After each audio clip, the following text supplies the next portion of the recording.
Now, going to switch it up and go to a genre that I normally don't go to. And let me just go.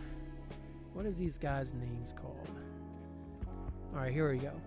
So this band is called Bad Omens. And they had an album recently just come out. And it's called The Death of Peace of Mind.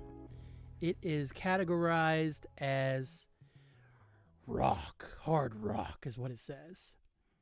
So I'm just gonna, I mean, you can kind of get vibes from it right there.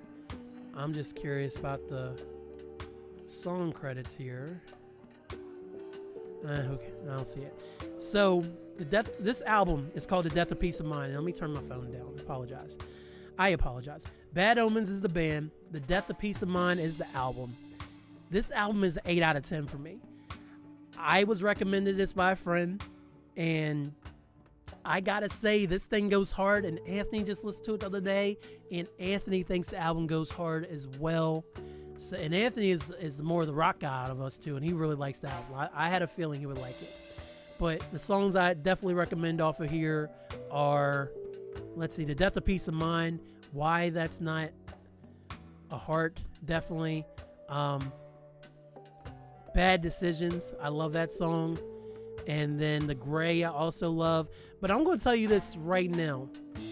This whole album, if you're into any kind of rock, the singer gives me Chester from Limp Bizkit. I'm sorry, Chester from Linkin Park. Turn the pot off now. I'm sorry, Chester. Oh, I'm sorry. It gives me Chester from Linkin Park vibes.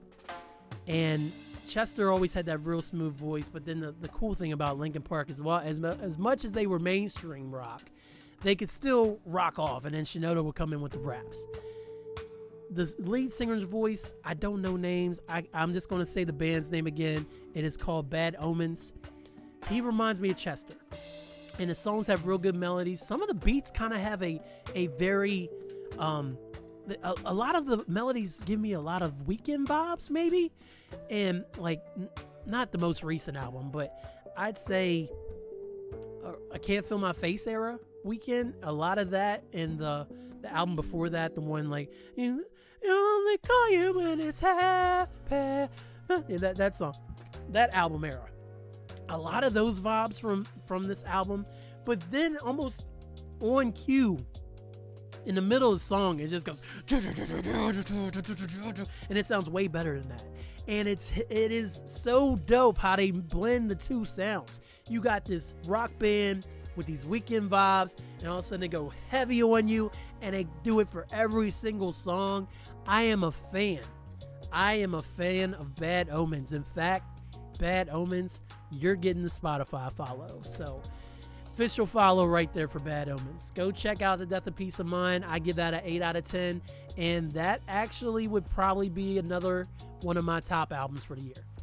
I just got to say that. Last album that I got for this section, and then we're going to talk about an album near and dear to my heart to finish off this episode. Last album I got, Freddie GIbbs dropped a new one. Of course, y'all know that Mark Robb finally got me to listen to Freddie GIbbs. And I listened to Sold separately. And this album, I gave this an 8 out of 10. And I enjoyed this album quite a lot. Now, would I say it's one of my favorite albums of the year? Probably not, but I really did like this album a lot. Now you're like, how come you gave the same rating if it's not one of your favorite albums of the year? Because I'm objective, okay? I am able to separate the fact that I know that I would listen to this album more than once. I wouldn't listen to GIbbs more than once. Sorry, Freddie. It's a good album, though.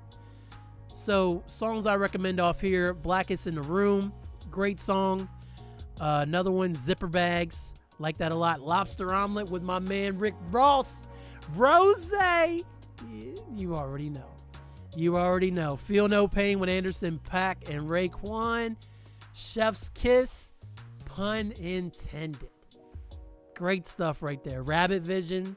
I like that a lot. Dark Hearted. I like that joint too. CIA. I think that was the last joint on there that I liked. Very good album by Freddie GIbbs. So if you haven't checked it out, that just came out a few weeks ago. Do yourself a favor and check out my man GIbbs, man. Now I got it back on Taylor, so I can get back to Taylor next time I'm in the whip. And if you're listening to the sound of my voice, just a few episodes ago, I did a whole section about why my opinion on Taylor changed from a few years ago and how I felt like I was being biased towards her and everything. Something that I'm realizing listening to this album, Taylor is a damn good songwriter. And I was like, oh, that's a big shocker. Especially she writes about boyfriends. No, she can just write her ass off, man. That's all it is. Taylor can write her ass off. Point blank, period. I appreciate that as a songwriter. So, I am enjoying Midnights. I will have my official rating for y'all next time I have an episode. And I say that like I don't know, but next time you get it, next Hyphenation, I'll tell you how I feel about Midnights. Okay, I promise.